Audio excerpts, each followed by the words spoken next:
is one of our breastfeeding champions of the Senate, no other than Senator Bato de la Rosa.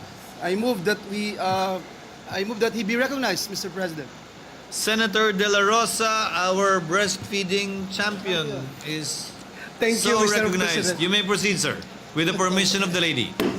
Actually, Mr. President, this is not an interpellation, just a short manifestation that for the record, since the senatorial comeback of the good lady from Pateros, Senator Pia, in the 19th Congress, she has been advocating for this breastfeeding, and for the record, I've been very supportive of her advocacy. Nakatatlong Congress na po tayo, and I want to be consistent. This time around, I want to support you because I myself, I really love breastfeeding, Mr. President. You know why? Please don't get me wrong. You know why? Kasi siyam kaming magkapatid na lumaki through breastfeeding ng aking nanay. And kapag darating yung panahon na tutuyo na yung gatas sa paano tawag yan? Tutoy sa amin sa Bisaya. Yung tutoy ng aking nanay, lalo na yung medyo lumaki na ako, utusan kagad ako ng nanay. Oy, magsaing ka na. Kahit na hindi panahon pa na magsaing, i-advance mo na yung kakainin natin mamayang hapunan, magsaing ka na. You know why? What's the purpose of that? Totoo yung sabi ni Senator Pia na hindi siya nutritious yung arms, yung from the rice. Arms from the rice. Walang S, Basta sa amin, yun eh, ano yun, laot sa bigas. Pero yung sa amin, hindi yung sabi mo na huhugasan yung bigas.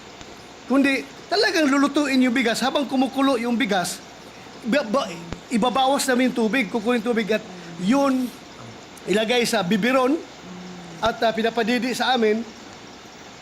Hindi nga siya nutritious but it served the purpose. Yeah. Dahil tatahimik na kami. Yung bata kapag nakadidi na ng arms na galing sa bigas, tahimik na kami dahil busog na eh. May laman na yung tiyan namin. So, I really appreciate parents na talagang nagsumikap na breastfeed yung kanilang mga anak. Dahil kung lalo na yung working, yung nanay ko nagtitinda sa palengke ng isda, talagang siguruhin niya yan na bago siya aalis, ma-breastfeed yung mga kapatid ko. At pag minsan, wala siya doon, sa palengke, hinahatid ko yung kapatid ko doon sa palengke para i-breastfeed ng nanay ko. So, that's the reason why I love breastfeeding. Iba yung iniisip ninyo, kaya huwag kayong tumawa dyan. That's for the record, Mr. President. Thank you, and I am very supportive of Senator Pia's advocacy. Thank you, Mr. President. And I just want to thank the gentleman for sharing that. It seems to be a core memory for him.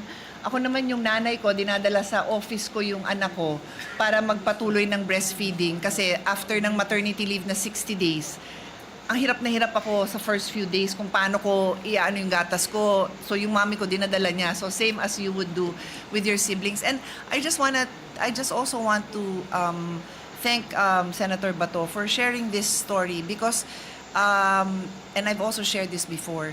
When I first started delivering these breastfeeding speeches, nag-uumpisa pala yung speech ko, tumatawa na yung mga kalalakihan dito.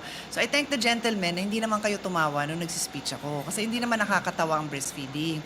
Natawa na lang kayo kay Senator Bato because sadyang nakakatawa naman siya.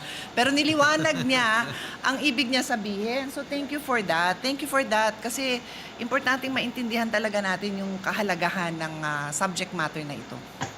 Thank you, Mr. President. Thank you, Senator, but the majority of the leaders. Mr. President.